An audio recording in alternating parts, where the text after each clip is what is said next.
لله كثيرا وسبحان الله بكرة وأصيلا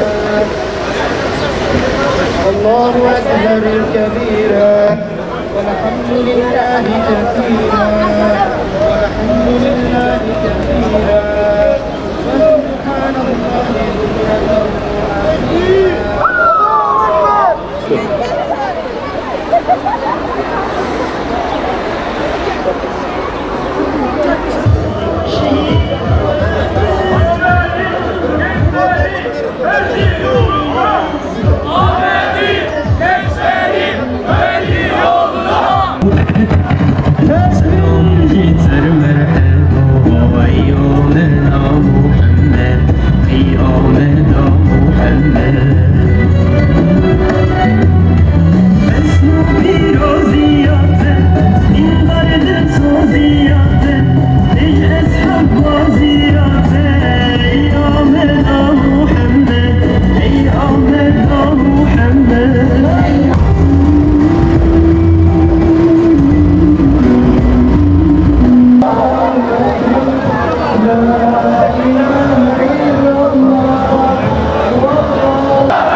Cesaret, kararlılık ve mücadele geçen bir hayatla tanındım.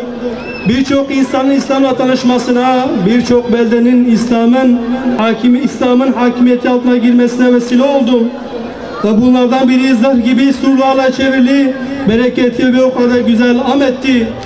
Bu şehir İslam'la tanışmalı, izzet ve şerefin yurdu olmalıydı. Aylarca kuşatma altına tuttuk. Bir türlü zırh delinmiyor ve fetih gerçekleşmiyordu. Herkes bekliyor ve sabrediyordu. Öyle öğrenmiştik Allah'ın Resulünden, öyle emir almıştık müminlerin emrinden, Ömerül Faruk'tan. Ve bir gün bir vesileyle zırh delinmiş, 1000 sahabeden oluşan 8000 kişilik ordu şehre girmiş. Şehir İslam'la tanışmış, zulmün ve kararın hükmü sona ermişti. Ben Seyfullah'ım. Ben Allah'ın kılıcıyım. Ben Halid bin Velid'im. Mekke'de küfrün, zulmün ve cehaletin kol gezdiği sokaklarda artık nübüvvet rüzgarları esiyordu. Duymuştum ama gitmemiş, duyup itaat etmemiştim. Geri kalmıştım arkadaşlarımdan. Müslüman olanların dinleri uğruna çektikleri sıkıntılara rağmen sabretmeleri bende oluşan duygu ve düşüncelerdi bunlar. Ben Süleyman bin Halid. Sizler beni daha çok babamdan tanırsınız. Öyle ya, babam yiğit İslam kahramanı, Allah'ın kılıcı Halid bin Velid'dir. Babam bizlere İslam için mücadele etmeyi, bu din uğruna gerektiğinde malından ve de gerektiğinde canından vazgeçmeyi, aziz İslam dinini pak ve temiz kanlarımızla dünyanın dört bir tarafına ulaşmayı öğretti. Euzu billahi mineşşeytanirracim.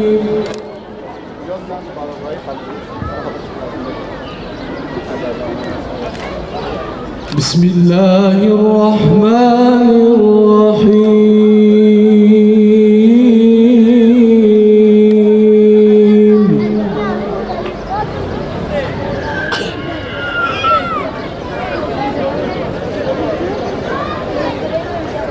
إنا فتحنا لك فتحا مبينا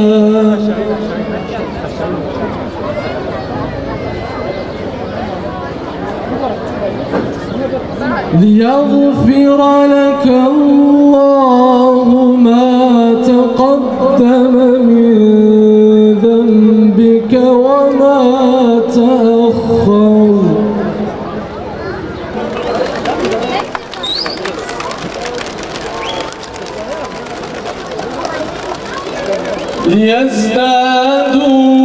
ليزدادوا إيمانا مع إيمانهم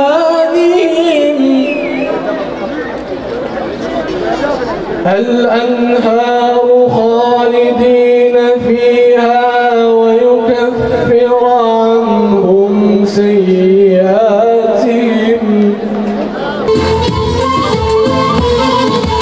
عيش هزار نفريبون هزار سحابيبون اشخاص خنبريبون وبال الانظار آمد وبال الانظار آمد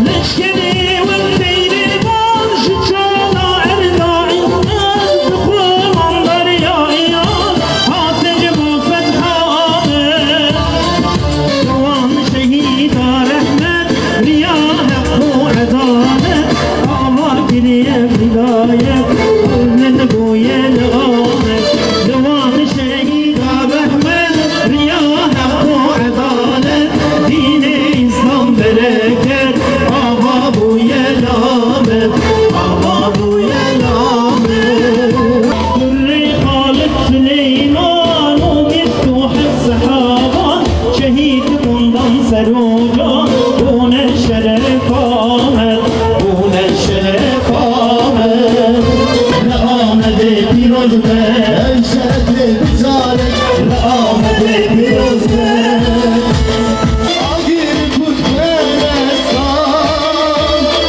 مجیز و خاص پرستان یتیان و زورستان اگر رب تبارک لآمد پیروزه ام شرک بزارک لآمد پیروزه ام شرک بزارک لآمد پیروزه از درج رمشت میرو لسر کلها آمد کلها میران خیالا از گرتم سارو گرم دل بوه تو نغما ایشو جان بونه بری گلو کا او مرخاص کا او جیرو زانا کا او شورکش ریاحت قینمان هو کسته دنگ نایج قبرا ای کلها آمد قی سعید نمان Bismillah ve elhamdülillah, esselatu vesselamu ala Resulillah. Kıymetli başkanlarım, Diyarbakır'ın aziz gençleri, pek kıymetli abilerim ve ablalarım, sahabeler diyarının kutsulu varisleri. Diyarbakır'ın mübarek fethinin 1385. yıl dönümü münasebetiyle Hüdapar Diyarbakır Gençlik Kolları olarak düzenlediğimiz etkinliğe hepiniz hoş geldiniz, sefalar getirdiniz.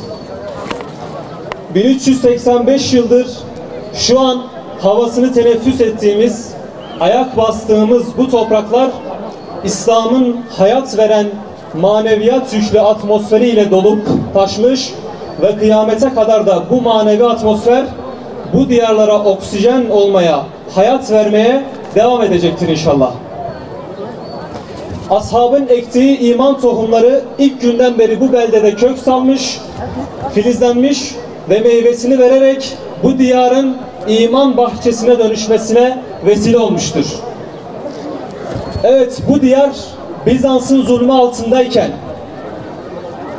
zalimler mazlumları, mahrumları ezerken, esaret bu beldede kol gezerken, vicdanlar yitirilmiş ve karanlık her yeri sarmışken, İslam'ın güneşi şu gördüğümüz surlarda parlamış ve bu diyarı aydınlatmıştır. İşte o beklenen, o özlenen İslam güneşi artık bir daha batmamak üzere 639 yılında bu diyarda doğmuştu. Bu kutu fethi gerçekleştiren 8.000 kişilik ordunun içerisinde yaklaşık 1000 sahabi bulunuyordu. Ve bu sahabilerden 27 tanesi şu gördüğümüz surların dibinde şehit düşerek buraya defnedildi. Onların mübarek kanları bu topraklara hayat bahşetti ve bereket getirdi. Onlar dünyadan ve dünyalıklardan geçerek bu iman nimetini bizlere ulaştırmak için bunu bir görev ve sorumluluk bilip binlerce kilometre uzaklıktaki bu diyara İslam'ı taşımışlardır. Bizlere de bu yolu takip etmeyi, bu yolda yürümeyi ve bu fetih yolunu miras olarak bıraktılar. Adaletine meşhur ve fetih hareketinin baş komutanı ve bunun içinde dünyanın değişik taraflarında İslam'ın fetih kapılarını açmak adına İslam ordusunu düzenli bir ordu teşkilatı haline getirerek dünyaya İslam'ın adaletini, İslam'ın ahkamını hakim kılmaya çalıştı. İslam'ın fetih hareketlerine baktığımızda fetih, feteha kökünden Arapçadan gelen açmak, yol vermek, yol açmak anlamına gelmektedir.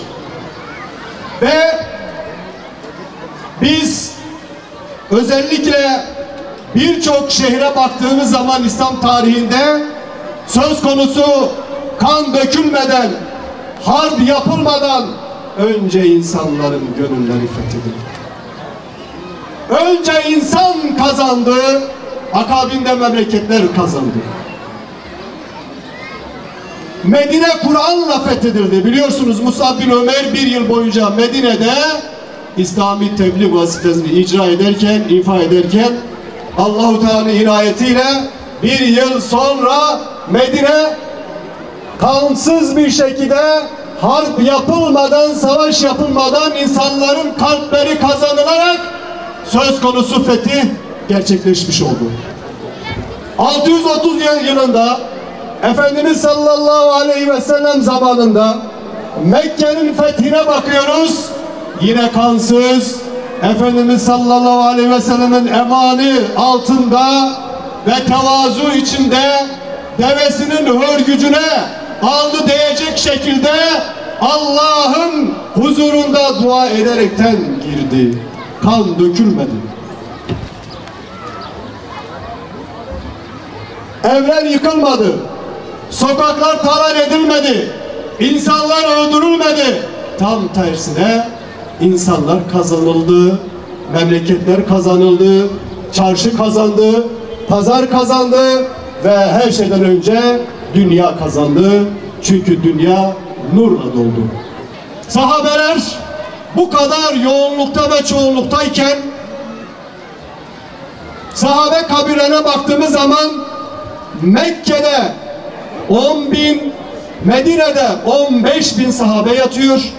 Geriye kalan diğer sahabelerin hepsi kutsal belge olarak ifade ettiğimiz Hicaz bölgesinin dışında metfuldür. Çünkü onlar yerlerine durmadılar. Çünkü onlar gönüllerini İslam'a açtıktan sonra her bir ferdi kendileri gibi görerekten gönüllere girmeye, gönülleri fethetmeye, akabinden insanları kendi güdümleri altına almak için memleketi fethetmeye başladılar.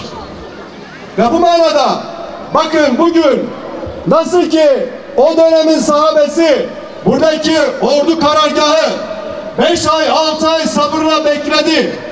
Nerede bir boşluk varsa oraya koştu. İslam'ın Futuhat Hareketi'ni, projesini oraya taşımaya çalıştı. Bugün Allah selametlik versin, Gazze'li kardeşlerimiz baktığımızda şu anda 8 aydır sabrediyorlar. Aynen sahabe gibi müceddit sahabeleri görmek istiyorsak Gazze'ye bakacağız. Ve değerli kardeşlerim, bakın İslam ordusu buraya bir tünelle girdi.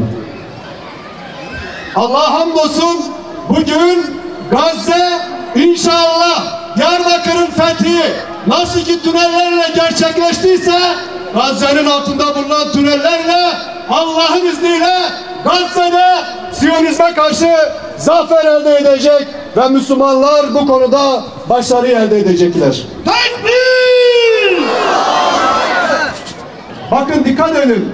Hani fethi söz konusu cihattır, kıtaldır, memleketleri harap etmektir diyorlar ya. Tam tersine. Cihat son aşamadır. Önce tebliğ, akabine anlaşma, ondan sonra cihat ve cihat caydırıcı bir özelliğe sahiptir. Bakın Efendimiz sallallahu aleyhi ve sellemin İslam hukukunu, daha doğrusu harp hukukunu bu şekilde ifade ederken bugün Gazze'li kardeşlerimize bakıyoruz değerli kardeşlerim. Gazze'li kardeşlerimiz bugün dünyaya şunu haykırdılar. İslam hukuku nedir? Esirler hukuku nedir? Diplomatik hukuk nedir? Sosyal adalet hukuku nedir? Bütün dünyanın gözünün ortasına diktiler. Ve bu İslam ahlakının, İslam adaletinin öğrettikleridir. Dolayısıyla Siyonizme karşı, dünya emperyalizmine karşı hiçbir şekilde İslam'ın öngörmediği çerçevede asla herhangi bir harekete bulunmuyorlar. O yüzden oradaki müceddit sahabi kardeşlerimizi Diyarbakır'dan selamlıyoruz. Ve bir şunu tekrar ifade edelim değerli kardeşlerim. İslam'ın fetih hareketi, fetih projesi, tekrar ediyorum, memleketleri kazanmaktır. Diyarbakır'da kim yaşıyordu o dönem? Rumlar yaşıyordu, Ermeniler yaşıyordu, Süryaniler yaşıyordu ve buranın kadim toprağının yerlileri olan Kürtler yaşıyorlardı. Ve İslam hakim olduktan sonra buradaki insanlar İslam'ın adaletiyle buluştular ve İslam'ın adalet bayrağı altında hiçbir şekilde zarar görmeden, söz konusu anlaşma imzalayaraktan, kan dökülmeden Diyarbakır fethedildi. Çünkü Diyarbakır şu kuzey kısmında işgaleye açılan fetih kapısıyla fethedildikten sonra 27 şehit sahabi burada şu an metfundur. Hazreti Süleyman Camisi'nin şu anda dibinde metfundurlar. Fetih kapısından içeri girip orada şehit oldular. Ya Rabbel Alemin, Tu Rabbi meyi em abdetene, em liser ahdu soza huya biterane, em jişerri ameli khud spirinte, Tu me jişerri nefsame, şeytane me o ameli me kharab muhafaza beki. Ya Rabbel Alemin, Tu me o devbavi me, huşku biraye me, kalu pire me o tamami ehli imane afu mağfiret beki. Amin. Berahmu o bekerama khuşah ki ya Rab. Amin.